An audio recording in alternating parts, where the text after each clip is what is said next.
Bonsoir mes frères et sœurs, que Dieu vous bénisse abondamment. Je me réjouis de voir les visages des unes et des autres ce soir. Que le nom du Seigneur soit béni.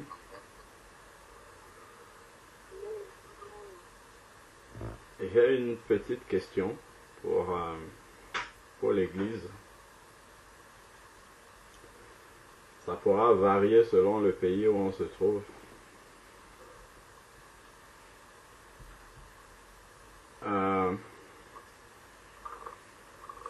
Combien de temps vous pensez en moyenne qu'il faudrait à un citoyen comme vous de rencontrer le président de la République du pays pour lui poser un problème? Combien de temps en moyenne? Combien de temps en moyenne ça pourrait prendre? Et c'est la première question. La deuxième, c'est est-ce que vous avez l'assurance qu'on va vous accorder l'audience pour le rencontrer et poser votre problème? Et la troisième question, c'est si vous franchissez les deux premières étapes, est-ce que vous avez l'assurance qu'il va répondre à votre doléance? Voilà, il y a trois questions. Je vais reprendre encore. Selon le pays où vous êtes, ça peut varier. Vous avez un problème, vous souhaitez rencontrer le chef de l'État, le président de la République, pour lui poser ce problème-là. Combien de temps en moyenne ça peut prendre pour avoir une audience avec lui? 1. Deuxième question. Est-ce que vous pensez que si vous vous trouvez devant lui, vous allez lui poser votre problème? Est-ce qu'il aura la solution à votre problème? La deuxième question, je l'ai même déjà oubliée. Mais en tout cas, ce sont ces deux principales questions-là. Combien de temps en moyenne il vous faudrait pour le rencontrer? Et la deuxième question, c'est si quelqu'un se souvient de la deuxième question, qu'il me dise, c'est la troisième dont je me rappelle, c'est lorsque vous lui aurez posé votre problème, est-ce que vous avez l'assurance qu'il va pouvoir le résoudre? La deuxième question, c'était est-ce qu'on est sûr qu'on aura l'audience? Voilà, merci beaucoup mon frère, tu es attentif, merci beaucoup. Donc, première question, j'ai un problème, je souhaite rencontrer le chef de l'État. Combien de temps en moyenne ça pourrait prendre? Deuxième question, est-ce que je suis sûr d'avoir l'audience? Troisième question, si je réussis à avoir l'audience, est-ce que j'ai l'assurance qu'il va pouvoir régler mon problème? Voilà ma question.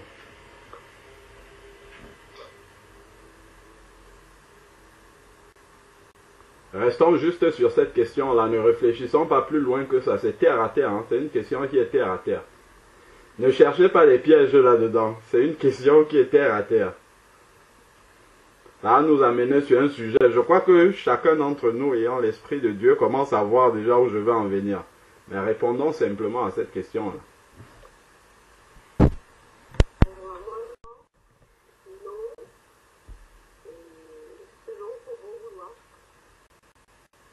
Deux ans en France selon son bon vouloir. Gloire à Dieu. Et si tu réussis donc à le rencontrer, est-ce que tu as l'assurance qu'il va résoudre ton problème? Non. D'accord. Donc, pour tous ceux qui sont en France, on a déjà la réponse par notre sœur Nadia. Et il y a d'autres bien-aimés qui sont dans d'autres pays. Je vois les États-Unis, je vois la Belgique, je vois l'Espagne.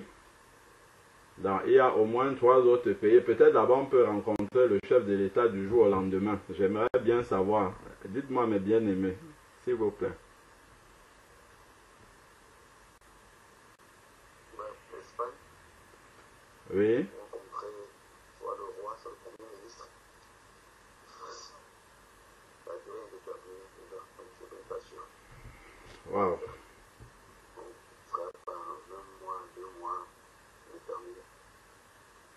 D'accord. Est-ce que c'est sûr que je le verrai? Pas du tout. Est-ce qu'il alors réalisera ce que je lui poserai comme problème? Je ne crois pas. D'accord. Donc, Ok. Merci beaucoup, frère Stéphane. La Belgique. Je crois qu'on a au moins 2 sœurs de la Belgique là. Ah, il y a même le Maroc. Waouh, là on est gâtés. On va avoir plusieurs. Il y a le Maroc, il y a la Belgique, il y a les États-Unis encore. On n'a pas encore entendu.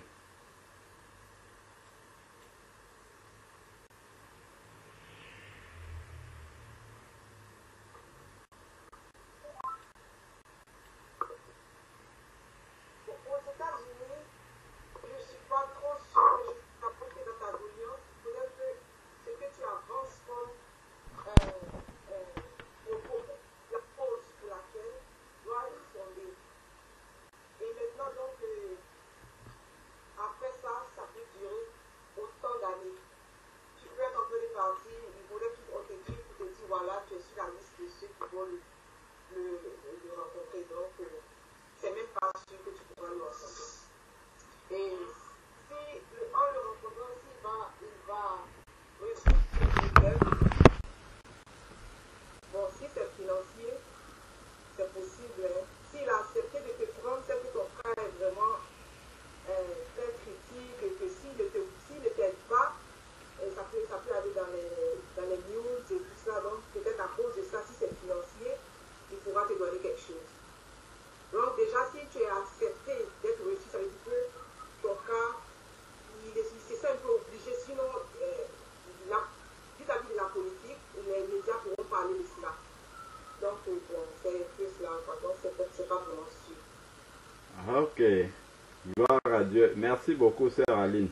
Il y a un élément supplémentaire que la sœur Aline a rajouté, c'est que en faisant la doléance pour rencontrer le chef d'État, il va d'abord avoir un filtre. Il y a quelqu'un qui va venir filtrer pour demander pourquoi tu veux rencontrer le chef de l'État. Et cette personne-là va juger est-ce que oui ou non cette doléance-là peut aller jusqu'au chef de l'État. Donc tu peux être bloqué même avant que ta doléance n'arrive au chef de l'État. Merci beaucoup, ma soeur. Merci beaucoup. La Belgique, le Maroc. Comment ça se passe là-bas? Si vous souhaitez rencontrer le roi Mohamed VI, comment ça va se passer? Pour lui poser un problème, hein? C'est pas juste le rencontrer, c'est pour lui poser un problème que vous avez. Par exemple, pour le Maroc, ça m'est jamais venu à l'idée, mais rencontrer le roi, rien que penser à ça, c'est même pas un rêve, hein. Wow. Même pas en rêve. Les gens du gouvernement, ils sont pas à la portée de tout le monde. La plupart des gens, même ici les Marocains, quand ils ont des grands soucis, ils préfèrent passer par des réseaux sociaux. Et là encore, même si c'est amplifié par les médias, le roi, ça passe pas toujours. D'accord. Ça passe pas. Sauf si c'est un phénomène qui prend de l'ampleur, un phénomène qui est assez important. Et là encore, c'est même pas le roi lui-même, c'est ceux qui sont très très très loin de lui pour lui relayer l'information jusqu'à ce que ça arrive à sa table. Les chances sont quasiment nulles. Hein. D'accord. Et avoir une audience personnelle comme ça avec le roi, alors ça, faut pas espérer. C'est pas donné. Il y a D'accord. toujours un intermédiaire, il y a toujours toute une organisation. On ne peut pas arriver au sol. D'accord. Ok. Donc ça fait déjà 2 pays dans lesquels on parle d'intermédiaires. Plusieurs intermédiaires avant que la doléance ne puisse parvenir aux responsables du pays. Amen. Gloire à Dieu. La Belgique. Est-ce que la sœur Mireille ou la sœur Marie-Lydie a une idée? Amen. C'est la seule Mireille. Oui, ma sœur. Moi, c'est comme la sœur Rika a dit, je n'ai jamais pensé à me renseigner, à savoir comment on peut rencontrer le roi ici, si on a un roi. Donc, Euh, mais je me dis, parce que ici, la famille royale et autres, ils font tout pour être accessible quand même. Quand je vois, quand je regarde encore les actualités, comment fonctionnent les choses ici, je vois comment ils sont accessibles. C'est vrai que je suis sûre qu'il doit y avoir des intermédiaires aussi, qu'on doit tout filtrer et tout ça, qu'on ne peut pas du tout comme ça se lever et voir le roi. Mais voilà, pour la deuxième question, si vraiment c'était, je crois moi, si c'était important, moi personnellement pour moi, hein, il fallait que moi, Mireille, j'ai quelque chose à dire au roi de la Belgique, c'est que le Seigneur permettra que je puisse lui dire ça. Donc, il va devoir m'écouter. C'est comme ça, je ne sais pas, parce que jusque-là, je n'ai rien à lui dire et je n'y ai jamais pensé. Donc, voilà, il y a bien des gens que ils ont des choses, ils arrivent à demander des audiences, quand ils arrivent à dire au roi et à exposer, je vois bien. Donc, je me dis, voilà, si c'est la volonté du Seigneur, eh bien, j'y arriverai. Mais la troisième question, moi, je ne pense pas que le roi de la Belgique puisse avoir aucune solution à ce que là, tout de suite, tout est dans ma tête, je dois aller demander au roi de la Belgique. Il n'a aucune solution pour moi. Là, tout de suite. Voilà. D'accord. Donc, D'accord. Merci beaucoup. Je ne sais pas si j'ai répondu clairement à ce que le frère Anne Pati voulait savoir. Oui, si, c'est très clair. Merci beaucoup. Il y a un aspect, en fait, qui est supplémentaire par rapport à ce que les autres sœurs qui ont parlé ont dit. C'est que, si j'ai bien compris, hein, pour que tu rencontres le roi de Belgique pour lui parler, il faudrait l'intervention du Seigneur. Donc, en fait, il faudrait que ça soit un miracle que tu puisses le rencontrer. Il faut un miracle pour ça. Non, c'est pas dans le sens où il faut un miracle. C'est dans le sens où si le Seigneur, si je dois le faire pour moi, c'est que c'est si moi je dois aller demander à voir le roi de la Belgique, oui. Il n'y a que le Seigneur qui peut demander ça en fait. Qui peut me demander ça. Et si le Seigneur me demande ça, eh bien, il permettra que je puisse avoir accès au roi de la Belgique et lui soumettre ce que j'ai à lui soumettre. C'est dans ce sens. Si le Seigneur n'intervient pas, est-ce que tu as l'assurance de pouvoir le voir? Ben donc j'ai pas besoin d'aller le voir si le Seigneur. Donc si le Seigneur n'intervient pas, que ce n'est pas sa volonté, en quoi je désirais, quel sujet ou quoi, qu'est-ce que je pourrais aller demander au roi de la Belgique sans que ce soit le Seigneur qui m'y conduise au fait. D'accord, ok. Bon. Vous comprenez? D'accord, mais merci beaucoup ma soeur. Bah, il restait quel pays? C'est bon, on a fait le tour, non? Ou j'ai oublié un pays?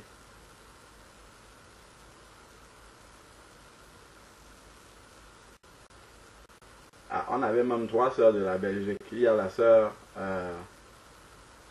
Christelle. Sœur Christelle, toi qui as vécu en Roumanie, comment ça se passe? Allô? Oui, ma sœur. Oui, bon, en Roumanie, c'est pas évident de rencontrer le président. Parce que, bon, le président, lui, il a d'autres occupations. Mais quand même, la Roumanie, si c'est que ça dépend maintenant de pourquoi est-ce que tu peux avoir le président. Si c'est que tu as, je sais pas, un problème financier, tu peux aller voir, c'est rapproché, mais c'est pas possible d'aller directement voir le président, sauf si c'est vraiment la volonté du Seigneur. Si c'est vraiment quelque chose, c'est vraiment un problème que c'est le Seigneur qui t'a mis à cœur. Là, c'est possible vraiment avec la volonté du Seigneur. Mais si c'est que tu as des soucis financiers, tu as besoin d'une aide, tu peux aller en parler ou rapprocher du président et s'il considère que lui peut t'aider dans le faire. Et aussi pour la troisième question, même si tu peux avoir le président c'est un homme, mais il peut vraiment pas tout résoudre. D'accord. Donc, pas forcément dire que oui, tu vas aller, tu auras cette grâce, cette chance d'aller rencontrer le président, que ce que tu vas lui poser, il va résoudre. Non, c'est un être humain comme tout le monde. Il a eu juste la chance d'être président, d'être au pouvoir. C'est un être humain comme tout le monde. D'accord. Ok. Bon.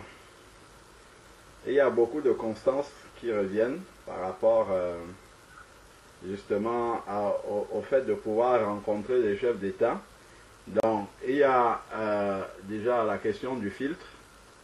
On va certainement vous filtrer pour que vous puissiez... Il faut passer tous les filtres pour arriver à ces personnes-là. Donc, ces personnes-là sont inaccessibles, comme ça, de manière normale. Ils sont inaccessibles. De deux, je crois comprendre que quand bien même on arriverait à les rencontrer et à leur poser le problème qu'on a, on n'est pas sûr qu'ils soient capables de résoudre le problème. Avez-vous déjà... bon, je suis sûr que la réponse est oui, mais je vais quand même la poser. Avez-vous déjà appris qu'un chef d'État est mort? Ou un roi? Qu'il a perdu la vie?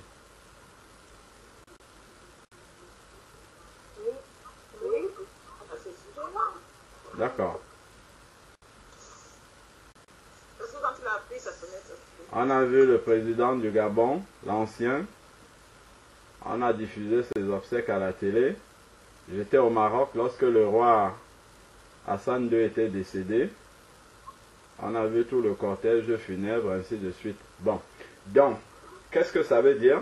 Ça suppose que, ayant passé toutes les barrières là, vous pouvez aller finalement, vous réussissez à rencontrer le président de la République ou bien le roi, vous lui posez votre doléance et il vous dit qu'il va vous donner la solution, il va vous apporter l'aide que vous recherchez. Il est d'accord, il n'y a pas de problème, il n'est pas de mauvaise volonté. Lorsque vous rentrez chez vous, 2 jours après, on vous dit que le roi est mort.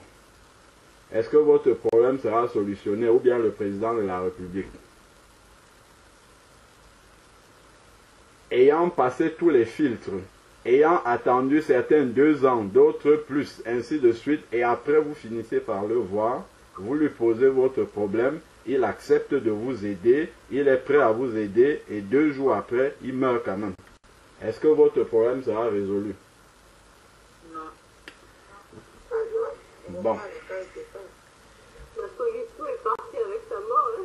Ah, voilà, la solution est partie avec sa mort. Merci beaucoup, ma sœur Nadia. En fait, ce sur quoi je nous amène un peu à réfléchir, je vais commencer vraiment terre à terre pour que nous puissions voir dans les choses simples de la vie, parce que le Seigneur nous enseigne, comme il dit, par la nature, la manière dont les choses sont faites dans ce monde-ci. Ça devrait nous permettre de comprendre certaines choses.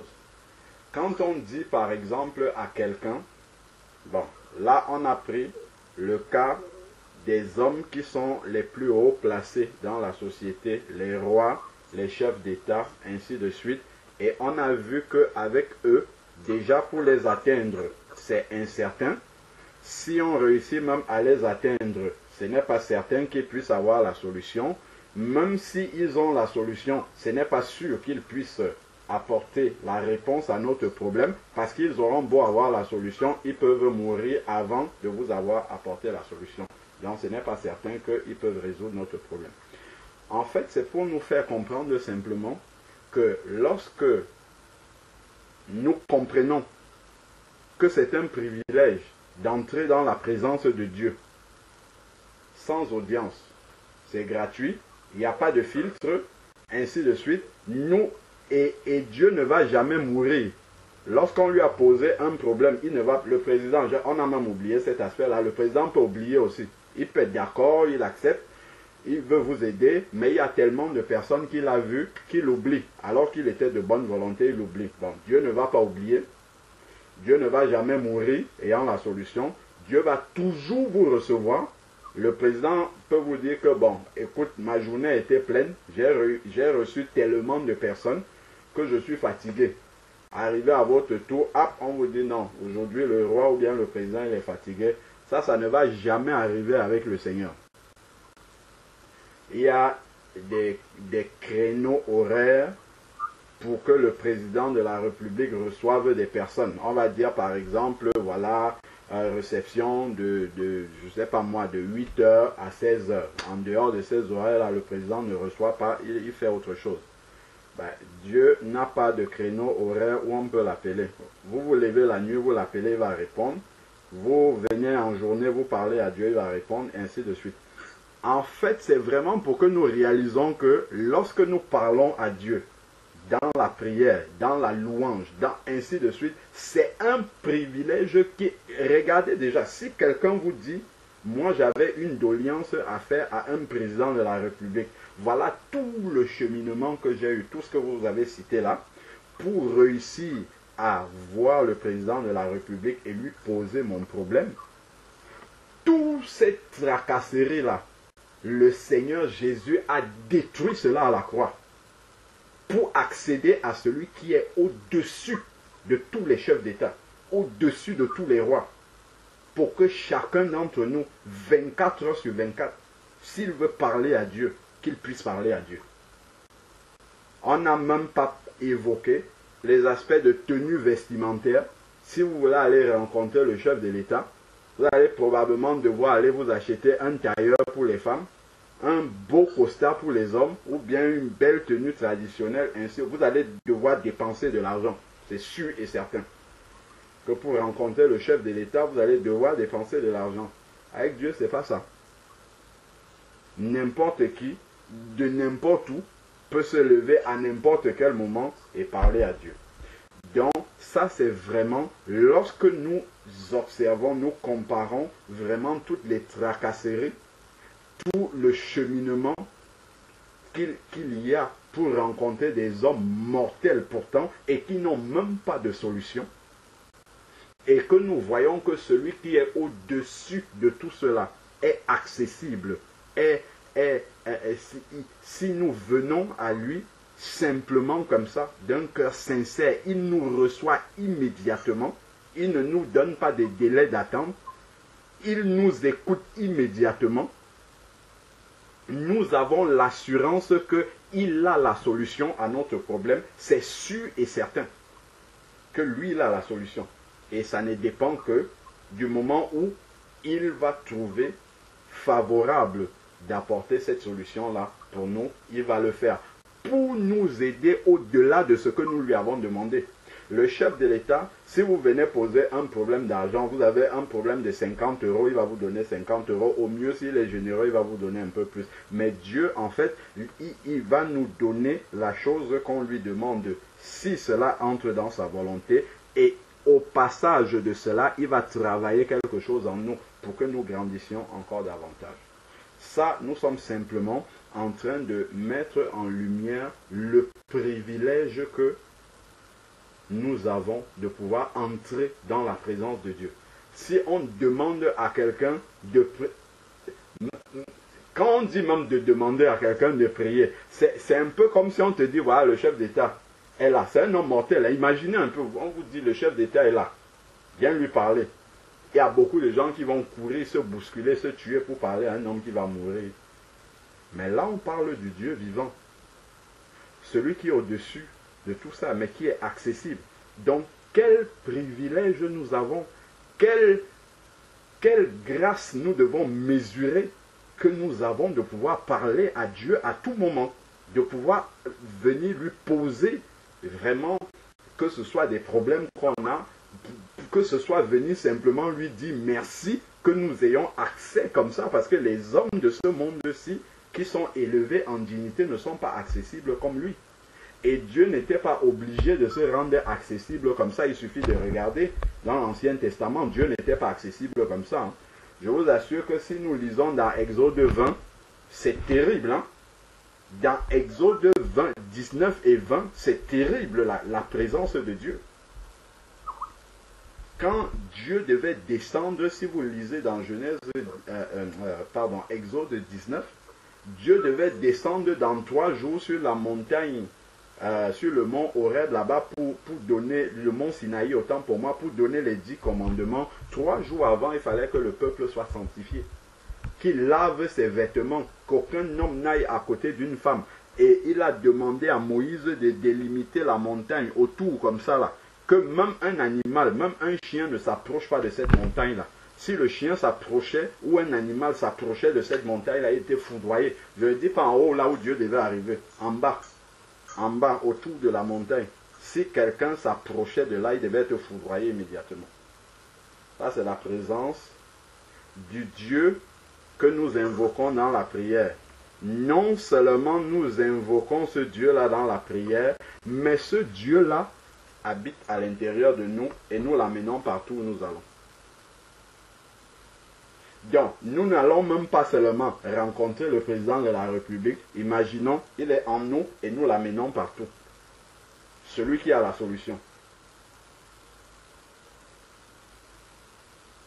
Si nous avons l'intelligence renouvelée par ce que nous venons d'entendre là, ça change totalement notre vie, complètement.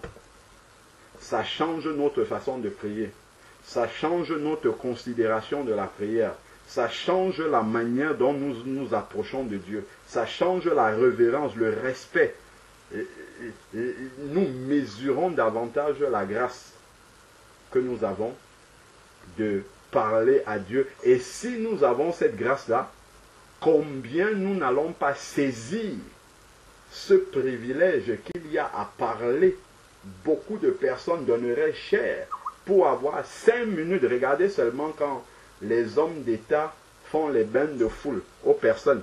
Les personnes se sentent tellement privilégiées d'être à côté de ces hommes mortels-là. Certains vont même prendre leur téléphone et faire un selfie avec eux. Et ils vont tellement se sentir privilégiés de venir vous montrer. Voici ma photo avec le roi Mohamed VI. Voici ma photo avec, je ne sais pas, François Hollande ou bien je ne sais pas lequel. Et nous, qui avons cette grâce-là de connaître le véritable Dieu et d'avoir la grâce d'entrer dans sa présence, mesurons ce que ça veut dire. Et ne soyons pas paresseux pour prier. Mesurons que c'est une grâce. Et ne soyons pas paresseux pour nous adresser à ce Dieu. Même si c'est juste pour lui dire merci de ce que nous avons accès à lui comme ça, ça serait un sujet de prière quotidien jusqu'à ce qu'on quitte la terre. Amen. C'est juste cet aspect-là que je voulais relever, juste ça. Aujourd'hui, le frère a été inspiré de demander à chacun de prier pour une personne. Ça a permis que dans une réunion de prière, qu'on puisse entendre toute l'assemblée prier. Mais ça, ce n'est jamais arrivé. Souvent, si on annonce un sujet de prière comme ça, on va dire, bon, voilà, il y a tel sujet de prière, il y a la sœur Carole qui est à l'hôpital, on va prier, qui prie? Ça va être sœur Mireille, ça va être frère Stéphane s'il est là, ou bien frère Georges, ou bien la sœur Florence. Ça va tourner entre les mêmes, on en avait déjà parlé. C'est juste là, je prends le cas de la prière précisément. Il faut qu'on mesure. C'est-à-dire que ce qu'on a fait là aujourd'hui, c'est, bon, on le faisait souvent avant, ça permet à tout le monde de se sentir obligé de prier parce qu'on lui a demandé de prier pour quelqu'un d'autre. Mais ce qu'il faudrait, c'est que ça soit spontané. Et non seulement c'est spontané, mais on a envie de prier parce que c'est un privilège pour nous de parler à Dieu. Et en plus, c'est un privilège d'être en bénédiction aux autres, de prier pour les autres, de porter les fardeaux des autres dans la prière. C'est un sujet de réjouissance pour notre cœur. Quelqu'un qui est né de l'esprit se réjouit comme ça quand il parle à son Père, quand il présente les doléances des autres même à son Père. C'est quelque chose qui fait partie en fait de l'être nouveau que nous avons reçu. Donc si on n'est pas reçu en prière, ça veut dire qu'il y a quelque chose qui n'est pas bien. C'est-à-dire que quand un enfant naît dans le domaine physique, l'enfant peut naître avec des carences. on va dire par exemple, je sais pas, la sœur Erika qui est médecin, l'enfant est né par exemple avec, je sais pas moi, un retard dans la croissance parce que c'est dû à telle carence en vitamine telle ou bien je sais pas dans quel autre domaine, mais l'enfant, à cause de cette carence-là, ne grandit pas normalement. Effectivement, si quelqu'un est né de nouveau et qu'il a du mal à prier spontanément, quelle que soit la raison, la timidité, je ne sais pas, voilà, on reste dans la passivité, on attend que ce soit les autres, ainsi de suite. En fait, c'est l'Esprit de Dieu en nous qui ne peut pas rester passif, en fait. Quand on parle de Dieu, quand on est dans la présence de Dieu, l'Esprit de Dieu en nous bouffe tellement qu'il ne peut pas rester passif. Mais il ne va pas parler pour ne rien dire.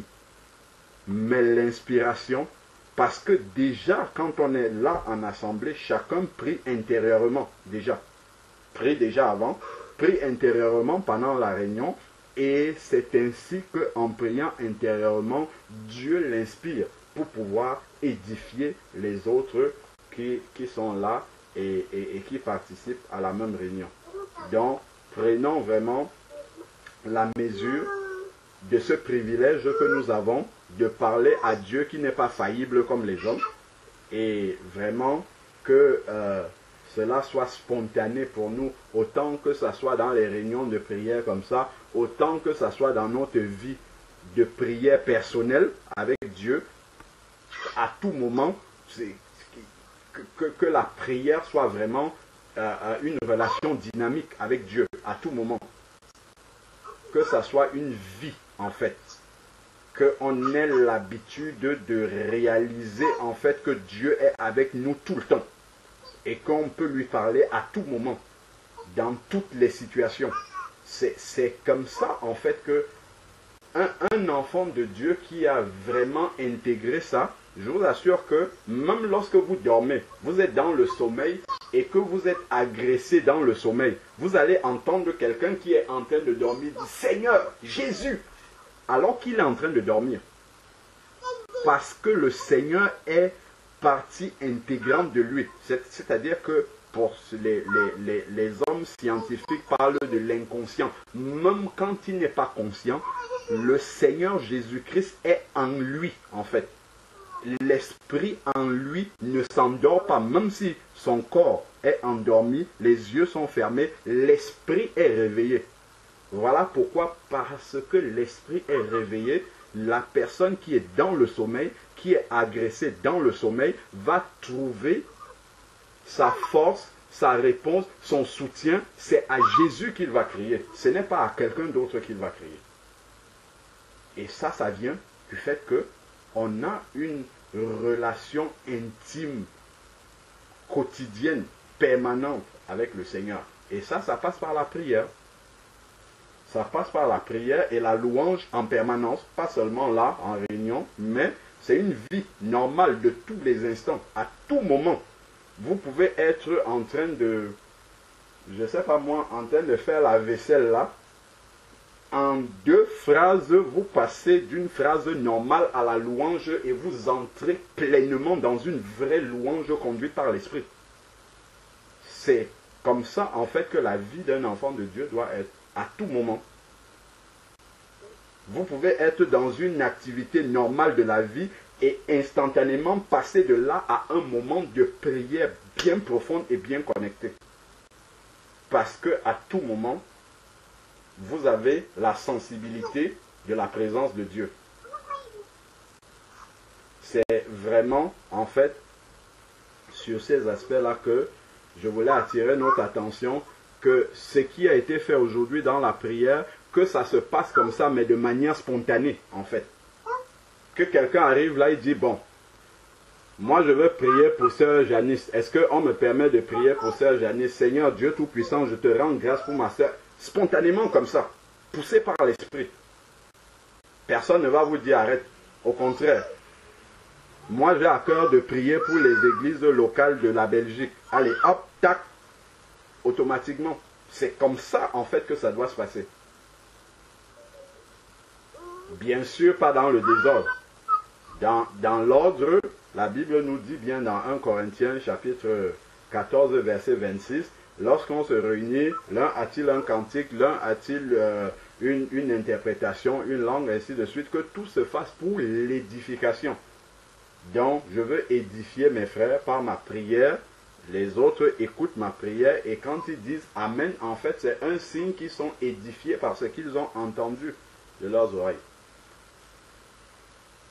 Donc, voilà un peu l'exhortation que j'avais à nous faire, que vraiment ce tour que nous avons fait dans la prière, que ça soit une vie, en fait, une vie quotidienne, une vie de tous les instants, en fait, dans la relation que nous avons avec Dieu par la prière, la louange, et même la lecture de la parole. Amen.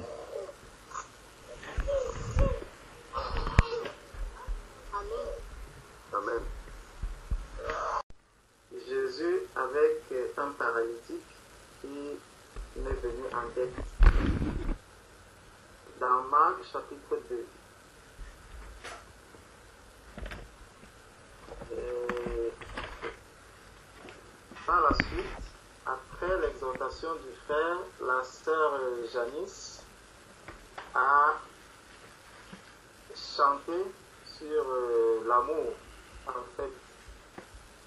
Et justement, dans ce passage, il ressort tous ces deux aspects, dans l'exhortation du frère et à la fois l'amour.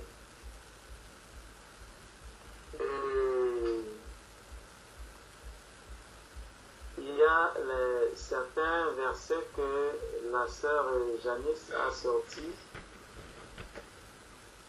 mais j'aimerais qu'on regarde un peu ce texte de Marc chapitre 2 qui nous dit à partir du verset 1, qui nous dit quelques jours après, Jésus revint à Capernaum. On apprit qu'il était à la maison et il s'assembla un si grand nombre de personnes que l'espace devant la portée ne pouvait plus les contenir. Il leur annonçait la parole. Donc il y avait des personnes qui écoutaient la parole de Dieu. Les gens vinrent à lui, amenant un paralytique porté par 4 hommes. Donc, nous voyons là le cantique, le chant que la sœur Janice a chanté au sujet de l'amour des uns envers les autres, où elle a dit, à ceci tous connaîtront que vous êtes mes disciples si vous avez l'amour les uns les autres. Donc elle a cité ce verset et aussi prier les uns pour les autres. Donc porter les fardeaux les uns les autres. C'est les versets qu'elle a cités. Et justement, quand nous voyons ce paralytique, nous voyons que le paralytique qui n'a pas la possibilité d'arriver ni de franchir cette foule, de franchir cette masse de personnes qui se trouvent là, a besoin vraiment du soutien de ceux qui sont autour de lui, qui vont manifester cet amour, qui vont manifester cette miséricorde, qui vont se sacrifier en fait, qui vont donner de leur force pour rapprocher le paralytique de Jésus-Christ. De la même manière, au milieu de nous, il peut arriver que l'on ait peut-être un frère ou une sœur qui ne soit pas là présentement, mais si nous connaissons sa situation, nous savons par exemple que le frère, je prends un exemple, mon frère Hervé peut-être est souffrant et il n'a pas la possibilité de se connecter aujourd'hui, il est peut-être grippé, il n'a pas la possibilité de parler. Dès lors que je connais cet état, je dois arriver au milieu des saints et commencer à prier pour mon frère. Je crois que c'est la sœur Amandine qui a cité ce verset en disant Non, c'était la sœur Mamate. Là où 2 ou 3 sont rassemblés à mon nom, je suis au milieu d'eux. Donc, nous avons cette assurance que, bien que l'on soit là, chacun dans son côté, mais nous sommes unis dans le même esprit. Nous sommes rassemblés dans le même esprit autour de notre Seigneur et Sauveur Jésus-Christ. Et donc, tout ce que nous allons élever comme voix vers lui, il est là, il entend, il écoute et il va exaucer. Donc, ayant donc cette assurance que les prières qui sont élevées là dans l'Église sont suivies par le Seigneur et que le Seigneur va exaucer cette prière, alors je pourrais porter mon frère ou ma soeur qui est souffrante devant le Seigneur. Parfois même, on est dans un désert où on traverse une période très difficile, où vraiment on a des forces qui nous, où on a vraiment, on est bien affaibli, bien abattu. Et on se retrouve là en train simplement de regarder les autres. Parfois on prie intérieurement, on n'a même pas la force d'ouvrir la bouche pour prier. Mais si mon frère, vraiment, ou ma soeur, conduit par le Saint-Esprit, élève la voix pour dire Seigneur, je te prie pour mon frère Georges afin que tu le délivres, que tu ôtes le fardeau qu'il est en train de porter. Vraiment, si nous sommes unis dans le même esprit, le Saint-Esprit conduira peut-être ma soeur Nadia ou ma soeur Janice ou ma soeur Claire à élever une telle voix vers le Seigneur. Et puisque elle va élever cette voix viendra jusqu'à moi et ça va me toucher et je vais me dire, waouh, vraiment, le Seigneur a permis que mon frère ou ma soeur puisse révéler ce qui aujourd'hui vraiment est en train de me tracasser. Et ça viendra apporter dans mon cœur vraiment une paix, une joie. Justement, comme ces hommes qui étaient là, ayant vu la situation du paralytique, qui n'avaient pas la possibilité, la capacité d'arriver à Jésus, ils sont venus le porter, ils sont venus le transporter. Parce qu'ils avaient encore la force, ils avaient encore les moyens, les 2 pieds, pour pouvoir se déplacer et arriver à Jésus. Ils ont donc porté cette personne. C'est pour ça aussi que nous devons nous porter les fardeaux les uns des autres. Nous devons nous porter, nous supporter dans la prière. Quand nous voyons un de nos frères ou une de nos sœurs qui traverse une situation difficile, que nous lui apportons ce réconfort, que nous lui apportons cet encouragement, que nous lui apportons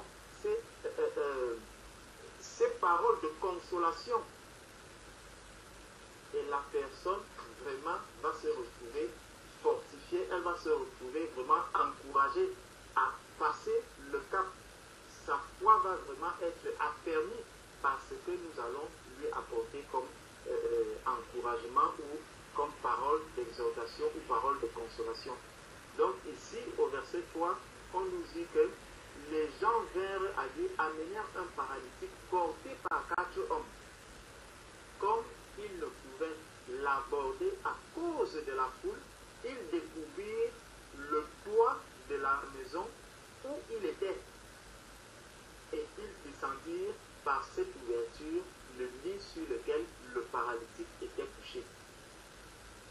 Donc, ils cherchent une faille, ils cherchent une possibilité vraiment à ce que ce paralytique, parce que pour eux, ce qui les anime ici, ce n'est pas eux-mêmes, ce n'est pas que eux, ils veulent, ce n'est pas parce qu'ils ont tellement envie de rencontrer le Seigneur, mais c'est parce qu'ils voient la condition du paralytique, ils ont l'amour du paralytique, ils aiment ce paralytique et ils le portent donc dans leur cœur et ils sont prêts à sacrifier vraiment parce que ouvrir le toit, il y a des risques que l'on puisse même se blesser, que l'on puisse avoir des égratignures. Mais ils ont pris ce courage-là de braver toutes ces épreuves pour ramener le paralytique vers le Seigneur. Parce qu'ils ont compris qu'en ce moment-là, le paralytique a vraiment besoin de rencontrer le Seigneur. Et souvent, en venant devant le Seigneur, même quand j'ai des fardeaux, même quand j'ai des problèmes, même quand je traverse des moments difficiles, mais quand je vois mon frère ou ma soeur, je regarde sa condition, je dois pouvoir me dire, vraiment, l'état de ma soeur est plus grave que le mien. Donc, j'abandonne même ce que moi je porte comme fardeau et je viens devant le Seigneur avec le fardeau de ma soeur ou de mon frère. Et ça encore, c'est un autre signe d'amour, c'est encore une marque de l'amour que nous portons les uns pour les autres. Savoir laisser tomber nos propres fardeaux, parce que ces personnes, elles n'ouvrent pas le toit parce qu'elles veulent rencontrer elles-mêmes le Seigneur Jésus, mais parce qu'elles ont vu que la condition du paralytique était pire que la leur. Alors ils se sacrifient, de faire ce sacrifice.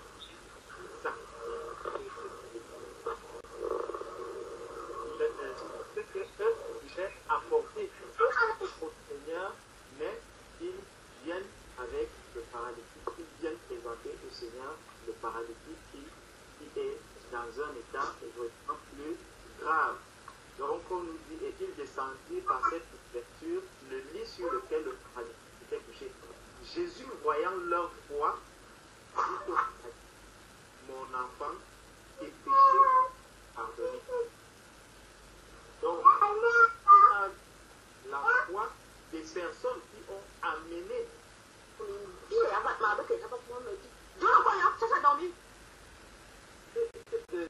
ces paralytiques ont vraiment, ces personnes ont amené à Jésus ce paralytique et le Seigneur a vu la foi de ces personnes en disant, vraiment,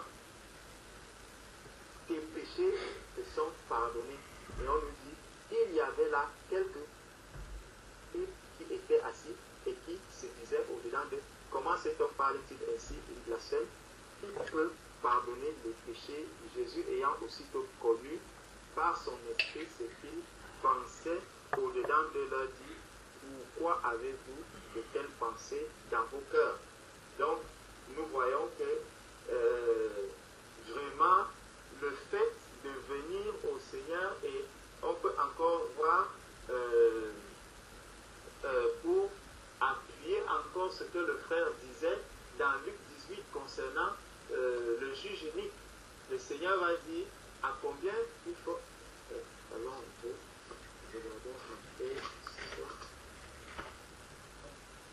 Le Seigneur, voilà, Luc 18, verset 6. Le Seigneur ajouta, entendez ce que dit le juge unique. Et sera-t-il pas juste crie à lui jour et nuit, et tardera-t-il à leur égard? Donc, les élus sont appelés à crier au Seigneur jour et nuit, alors que l'homme, l'être humain, peu importe la classe sociale qu'il peut avoir, il va vous dire, bon, je peux vous recevoir de telle heure à telle heure, après cela, bon, c'est bon, la porte est fermée. On est allé jusqu'au président ou au roi, mais regardez juste, peut-être le maire. Rien que le maire, pour avoir une audience, pour pouvoir rencontrer le maire, on va aussi vous faire marcher, mais notre Seigneur est prêt à nous écouter jour et nuit. Et il ne va pas recevoir une seule personne, il va recevoir des milliards de personnes. Il va recevoir les païens, il va recevoir les saints, il va recevoir tout le monde, parce que tout le monde va crier. Parce que la parole de Dieu nous dit que Dieu fait pleuvoir à la fois sur les bons et sur les mauvais. Donc quand il voit même, parfois nous voyons un homme qui va vous dire, ah, quand moi je demande quelque chose au Seigneur, Dieu répond, alors qu'il n'est même pas converti. Donc, le Seigneur écoute toutes les prières qui montent jusqu'à lui, tous les cris qui montent à lui. Le Seigneur les écoute. Quand nous étions encore des païens, le Seigneur nous protégeait, le Seigneur nous aidait. Donc, quand je voyais un incident qui arrivait, je dis, oh Seigneur, oh Jésus, oh ceci. Le Seigneur écoute cela et il me préserve de ce mal, il me préserve de ce danger. C'est comme ça que, en une seconde, pendant ce temps que nous sommes même en train de prier, il y a des millions et des millions de prières qui montent. Le Seigneur entend toutes ces prières, il reçoit toutes ces prières et il les exauce. Donc c'est vraiment pour nous encourager à ne pas négliger élever nos voix vers le Seigneur.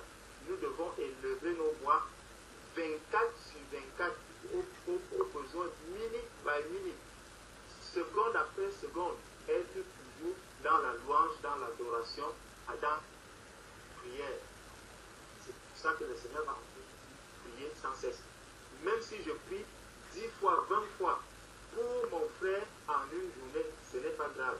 Le Seigneur écoute toujours les prières que j'élève vers lui pour mes bien-aimés.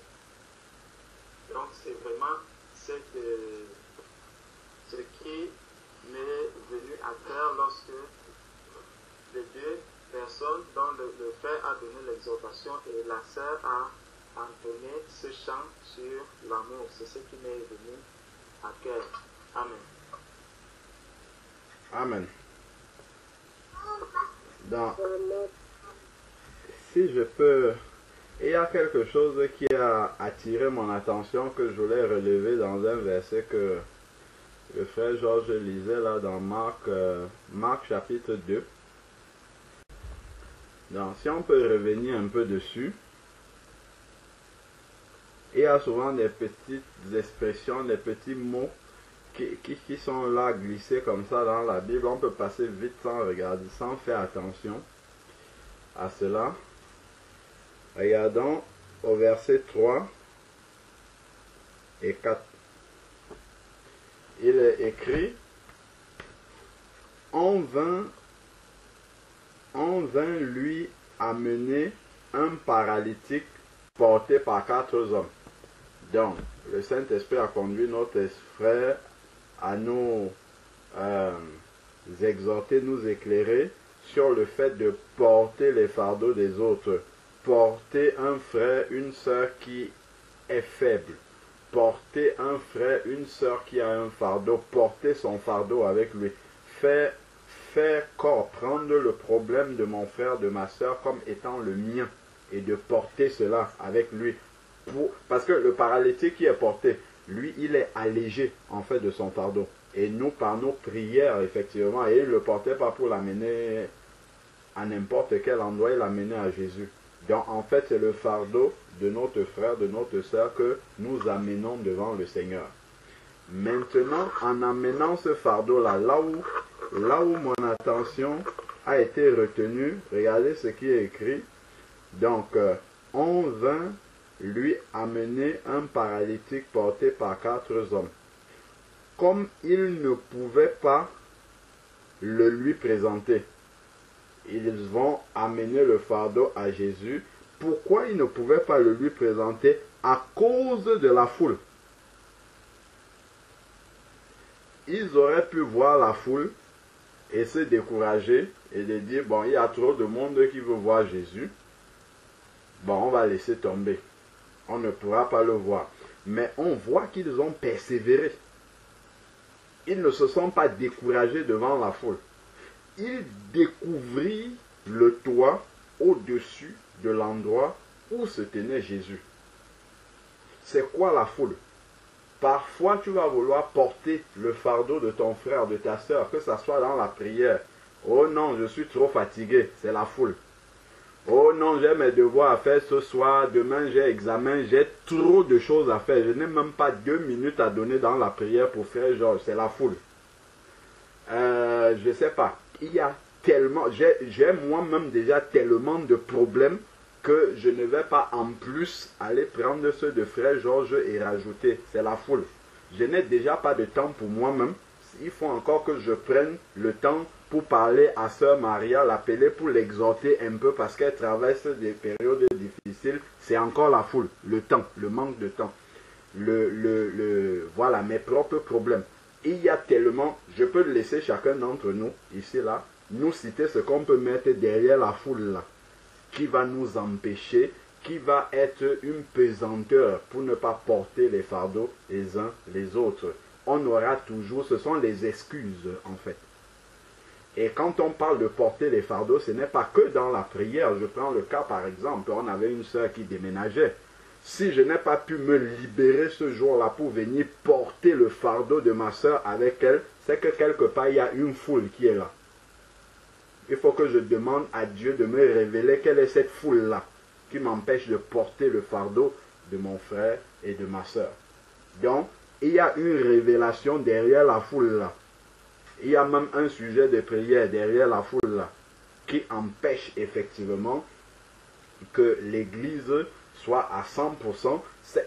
Ça peut aller dans beaucoup de domaines. Hein. Mon frère a un problème, je dois le supporter, l'aider par exemple financièrement. J'ai beaucoup de problèmes, j'ai d'autres engagements. Il faut que je fasse un sacrifice. Il faut que je me prive de quelque chose. L'argent que je devais mettre pour m'offrir, je ne sais pas, quelque chose de... Enfin, en tout cas, que j'avais alloué à quelque chose, je vais sacrifier cette chose-là pour donner l'argent à mon frère.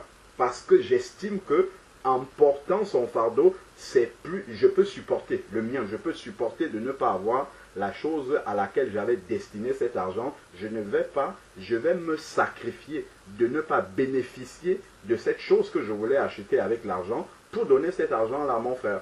Je vais sacrifier le temps que je voulais accorder à telle chose pour aller aider mon frère, ma soeur qui en a besoin, pour passer un appel à tel frère, telle soeur, le temps que je devais prendre, je ne sais pas moi, pour aller faire des courses, ben, je vais diminuer ce temps-là.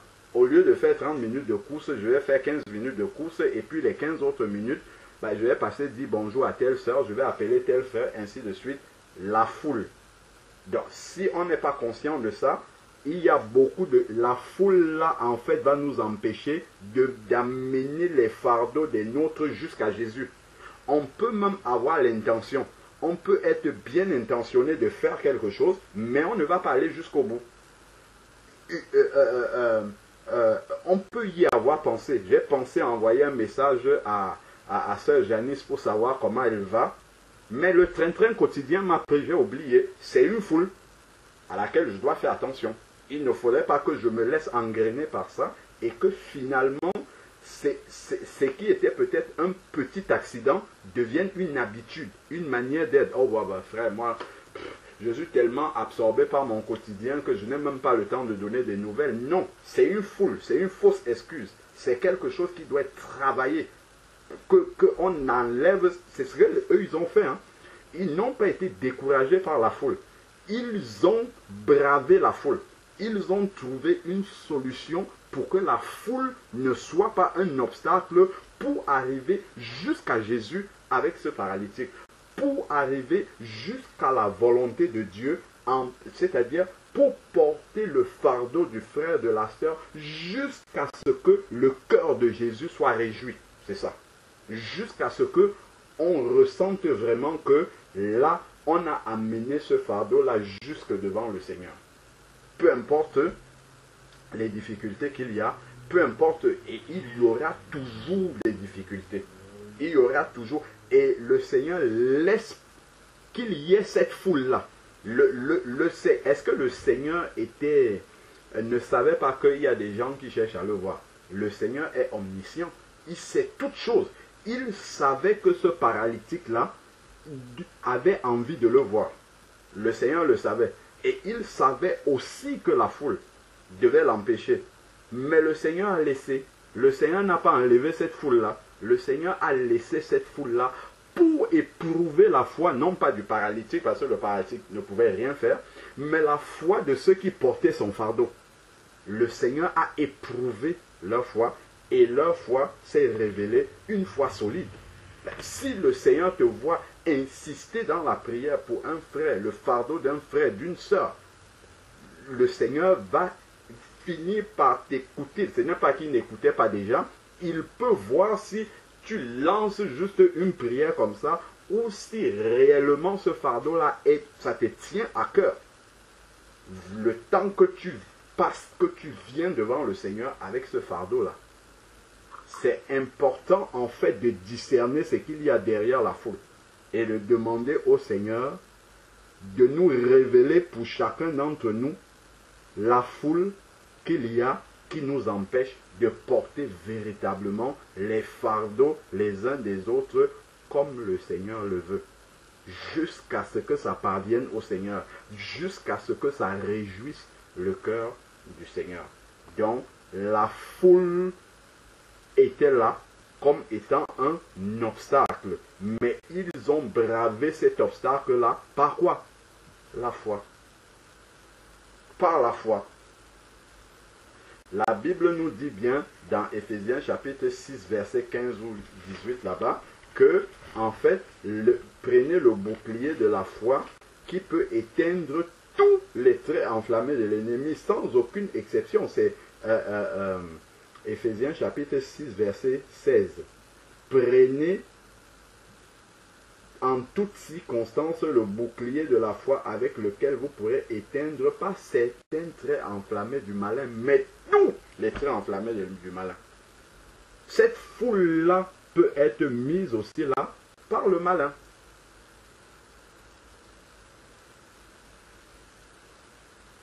Ça peut être un mauvais conseil de quelqu'un, on n'a pas discerné la parole, on avait l'intention d'agir bien selon le Seigneur et quelqu'un nous déroute par un conseil. Ce qu'on avait l'intention de faire pour soutenir, pour aider, pour porter le fardeau, on passe à autre chose et on ne le fait pas. Donc il y a vraiment beaucoup de choses derrière cette foule-là. Mais il faut surmonter cela. Il découvrit le toit de l'endroit où se tenait Jésus. Donc ils ont tout fait, tout jusqu'à trouver la solution, comment arriver jusqu'à Jésus avec ce fardeau-là. Et il descendit par cette ouverture le lit sur lequel le paralytique était couché. Et la première chose que Jésus voit, on ne nous dit pas que Jésus voit le paralytique arriver. Pourtant, le paralytique était devant Jésus, mais ce n'est pas ça que Jésus, ce n'est pas ça qui est mentionné en premier. Ce qui est mentionné en premier, c'est que Jésus voyant leur foi. Donc, ce n'est pas, comment dire, la gravité du fardeau, la grandeur du fardeau que, voilà, vraiment, Seigneur, le fils de notre sœur Nadia, et il a une grave maladie. C'est tellement, ce n'est pas la gravité de la maladie qui va impressionner le Seigneur, c'est la foi qu'on accorde dans la prière. Parce que quel que soit ce fardeau-là, il suffit d'un mot. Un mot, le Seigneur ôte le fardeau. Un seul mot, ça se termine. Donc ce n'est pas ça qui est compliqué, ce n'est pas... Ah, vraiment, le paralytique, il est tellement paralysé qu'il ne peut même pas se lever. Il est obligé de rester statique comme ça sur un lit. Jésus n'est pas impressionné par la gravité du fardeau qui est en train d'arriver. Ce qu'il regarde, c'est la foi. Jésus voyant leur foi, c'est ça qu'il a touché en premier. Leur foi. Donc, voyant leur foi, il dit au paralytique, donc maintenant comme il voit la foi qui accompagne la prière pour porter le fardeau, il va maintenant parler. Regardons ce qu'il fait. Jésus voyant leur foi, dit au paralytique, mon enfant, tes péchés te sont pardonnés. Donc on voit en fait que Jésus par une seule parole est capable d'ôter le fardeau, quelle que soit la nature du fardeau. Et le fardeau que nous voyons ici n'était pas des moindres. Quelqu'un qui était totalement paralysé, qui avait perdu la mobilité de son corps, de ses membres, ainsi de suite. Jésus par une seule parole, mais avant d'arriver jusqu'à ce que Jésus prononce cette parole-là, Jésus a éprouvé leur foi. Donc on peut voir aussi qu'il y a des fardeaux que le Seigneur laisse pour éprouver la foi, dont la réponse n'arrive pas immédiatement. Sœur Nadia, tu peux prier, les frères te soutiennent dans la prière, mais Dieu n'apporte pas immédiatement la réponse. Pas parce qu'il ne veut pas, mais parce qu'il veut voir cette foi-là se manifester, parce qu'il veut voir l'Église mobilisée, percer le toit pour faire descendre Sullivan devant le Seigneur. d'un seul cœur, unis dans la prière, jusqu'à percer le toit et poser Sullivan comme ça devant le Seigneur. Là, le Seigneur dit, mon fils, tes péchés se sont pardonnés, lève-toi, maladie terminée maintenant. Le Seigneur, voyant leur foi, il va parler directement à la maladie. Et il dit au paralytique, mon enfant. Donc, non seulement il guérit la maladie, mais il apporte le salut de l'âme ici. Donc, le Seigneur va au-delà de ce qu'ils sont venus demander. Ils sont venus demander la guérison. Mais le Seigneur leur donne ce qui est plus grand encore que, en plus de la guérison, il donne ce qui est plus grand. Et il commence par ce qui est plus grand, le salut de l'âme, il appelle mon enfant. Mon enfant, c'est-à-dire que tu fais partie déjà de ma famille. Et ensuite, il lui annonce ce qui fait qu'il fait partie de sa famille, c'est que ses péchés n'existent plus. Les péchés ont été pardonnés. C'est pour ça qu'on nous appelle des saints. Nous ne sommes pas saints parce que nous avons eu la perfection par notre, comment dire, parce que nous sommes extraordinaires, pas du tout, loin de là. C'est parce que le Seigneur a pardonné nos péchés, et selon Ésaïe 43, verset 25, et il ne s'en souvient plus. Il a effacé nos péchés. C'est pour ça qu'on nous appelle des saints. Parce que nos péchés n'existent plus. Nos péchés ont été pardonnés. Nos péchés ont été effacés. C'est pour ça que nous sommes enfants de Dieu, du Dieu saint. Et qu'on s'appelle des saints parce que notre Père est saint également. Parce que le péché n'existe plus en nous. Dieu l'ayant effacé par amour pour nous. Donc voilà pourquoi le Seigneur appelle le paralytique maintenant mon enfant. On est venu pour un fardeau, le Seigneur a donné au-delà. Et il a donné ce qui était plus important, en plus de ce qu'on lui a demandé. Mon enfant, tes péchés te sont pardonnés. Il n'y a plus de péché. Il est désormais, il est venu pécheur et malade. Il repart enfant de Dieu et guéri.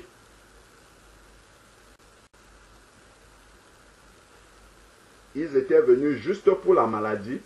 Ils n'avaient même pas réalisé qu'en plus c'est un pécheur qui vient là. Mais le Seigneur a discerné qu'il est pécheur. C'est par là qu'il faut commencer. Il traite le péché et il traite la maladie. Donc, tes péchés te sont pardonnés. Il y avait là quelques scribes qui raisonnaient ainsi de suite. Donc, on voit, bon, après, il y a toujours des personnes qui vont raisonner. Comment cela est-il possible? Ils blasphèment. Jésus connut aussitôt par son esprit leur raisonnement intérieur et leur dit, pourquoi faites-vous de tels raisonnements? Et ainsi de suite. Et après, maintenant, au verset 9, qu'est-ce qui est le plus facile?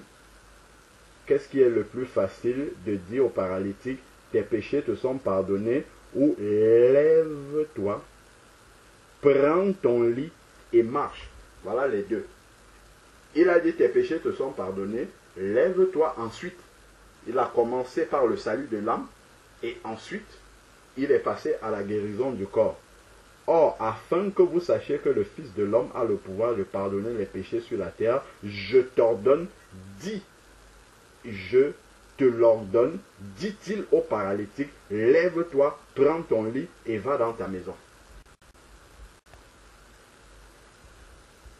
Donc, quand le Seigneur voit la foi comme ça qui accompagne vraiment le fait de porter les fardeaux les uns des autres, le Seigneur est tellement touché par cette foi-là qu'il va donner au-delà de ce qu'on lui a demandé et il va donner des choses beaucoup plus importantes en plus de ce qu'on lui a demandé, d'où la nécessité de cette foi, d'où la nécessité d'enlever toutes les foules là, qui sont là et qui nous empêchent de porter les fardeaux des uns des autres avec toute la foi nécessaire, avec tout l'amour de Dieu dans notre cœur rempli, pour que le cœur du Seigneur soit touché par la manière dont on vient lui présenter le fardeau que nous portons, qu'il voit qu'on a percé le toit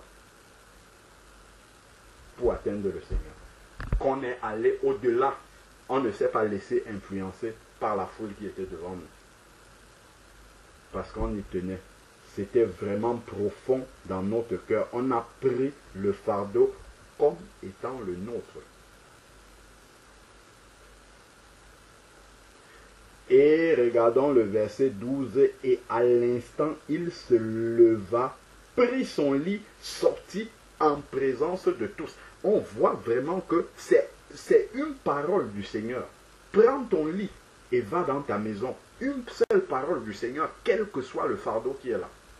Mais ce qu'il faut, c'est d'arriver de la bonne manière devant le Seigneur, avec ce fardeau-là. C'est que la foi accompagne jusqu'au bout, jusqu'à devant Jésus, le fardeau. Que la foi accompagne ce fardeau jusqu'à devant Jésus. Et Jésus prononce une parole, le paralytique est guéri. Et à l'instant, verset 12, il se leva, prit son lit et sortit en présence de tous. De sorte qu'ils étaient hors d'eux-mêmes et glorifiaient Dieu en disant, nous n'avons jamais rien vu de pareil. Donc voilà, vraiment, il y a beaucoup de leçons à tirer dans ce passage-là. Beaucoup de leçons à tirer pour nous. Cela nous montre comment quelqu'un peut avoir la victoire sur un fardeau qu'il porte étant soutenu par les autres. Les autres l'ont soutenu, les autres ont bravé les obstacles à sa place parce qu'il était tellement faible, parce qu'il était abattu, il n'avait pas, les membres n'étaient même plus mobiles pour pouvoir agir. Et les autres ont porté, les autres sont venus suppléer à sa faiblesse. Les autres sont venus suppléer parce qu'il était, voilà, il n'en pouvait plus. Et les autres l'ont aidé. Ne te décourage pas. Même si personne ne peut t'amener jusqu'à où Jésus est, même s'il y a la foule qui empêche que tu puisses aller alors que tu es sur le lit, par notre foi, on va trouver l'endroit où il faut passer pour arriver devant Jésus. Nous n'allons pas nous laisser arrêter. Nous n'allons pas t'abandonner parce qu'il y a la foule. Parce qu'il y a des problèmes, parce qu'il y a toutes sortes de difficultés qui nous empêchent de pouvoir amener ce fardeau-là jusqu'à devant le Seigneur. Prions. Seigneur Dieu Tout-Puissant, Père, nous voulons te rendre grâce encore de ce que tu nous ouvres les yeux devant ta parole. Père, parfois, nous avons bien la volonté de porter les fardeaux les uns des autres. Mais, Seigneur, bien souvent, nous le faisons avec négligence. Parce qu'il y a tellement de foule dans notre quotidien, dans nos cœurs. Seigneur Père, qui viennent nous empêcher d'aller jusqu'au bout.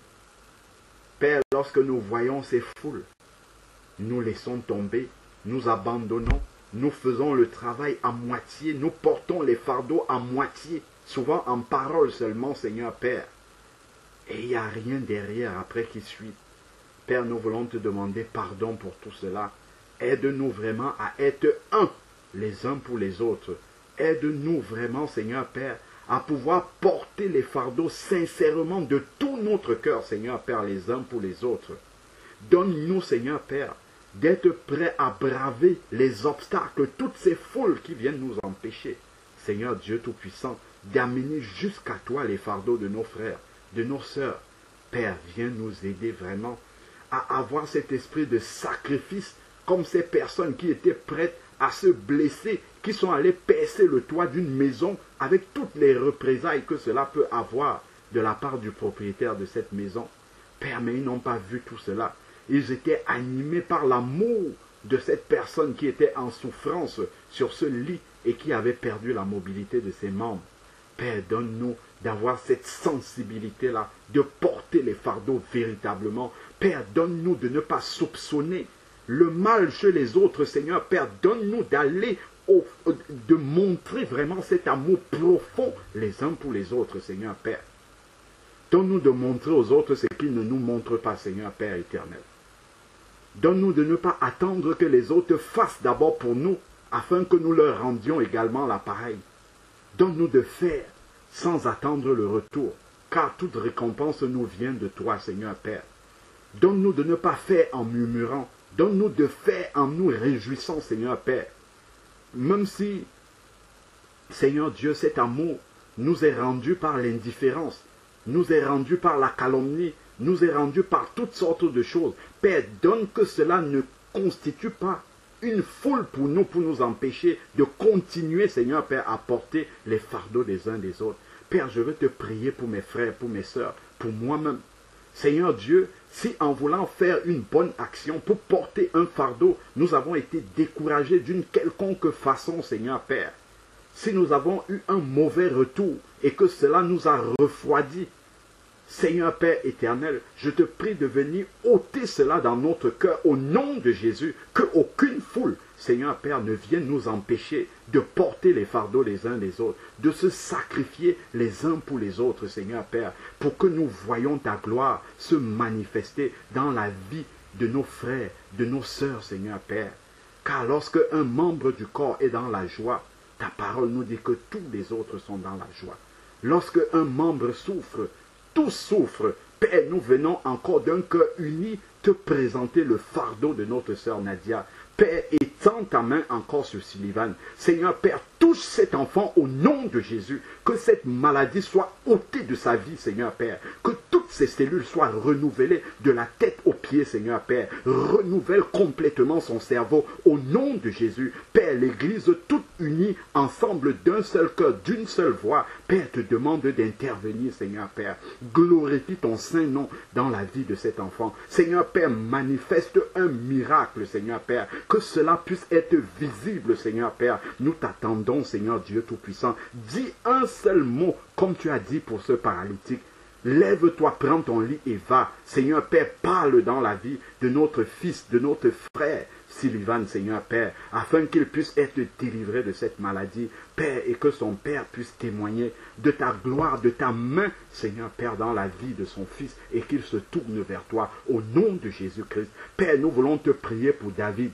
Seigneur Dieu, tu vois le fardeau que notre sœur Sandra porte. Père, l'Église toute unie, réunie ensemble, Seigneur Père, te présente ce fardeau. Seigneur Père, viens et interviens. Père, nous venons poser ces deux enfants, Seigneur Père, devant toi, comme ce paralytique qui est passé par le toit. Père, agis, agis, agis, touche David, Seigneur Père, au nom de Jésus. Père, que sa santé puisse être restaurée totalement, Seigneur Dieu Tout-Puissant. Car nous savons que cela est ta volonté. Père, nous savons que tu veux agir dans la vie de ces enfants, Seigneur Père. Mais tu attends que ton Église manifeste la foi jusqu'au bout, comme ces personnes-là, Seigneur Dieu, qui ont transporté ces paralytiques, ce paralytique, Seigneur Père, jusqu'à toi.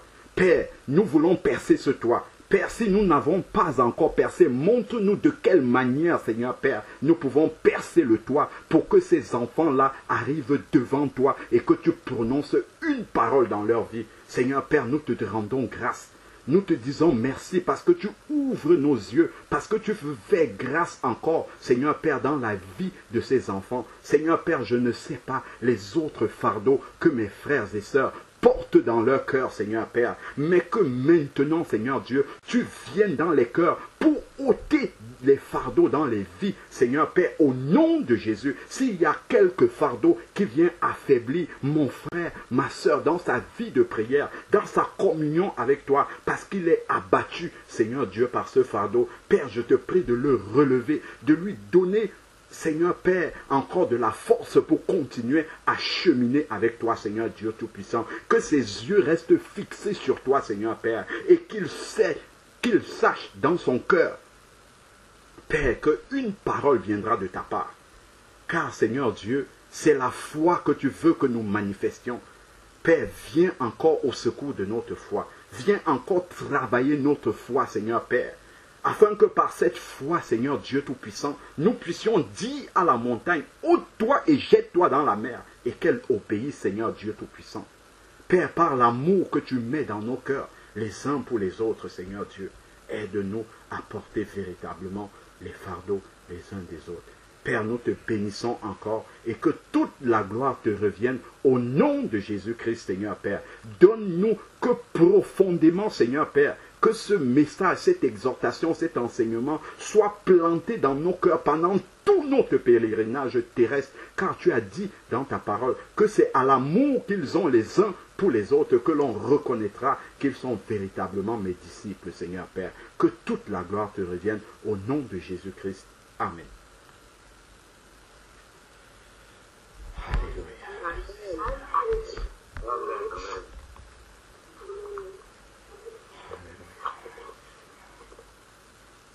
Éternel Père, je viens encore devant le trône de la grâce, Seigneur mon Dieu, pour te prier au sujet de Gabriel. Père, c'est toi qui connais le fardeau que porte ma soeur Janice. Seigneur, je te supplie de faire grâce, afin que, Seigneur, dans ton amour immense, Père, que tu regardes l'unité de ton Église en ce moment. Seigneur, après avoir écouté un tel message, après avoir écouté une telle exhortation, Père, nos cœurs sont meurtris.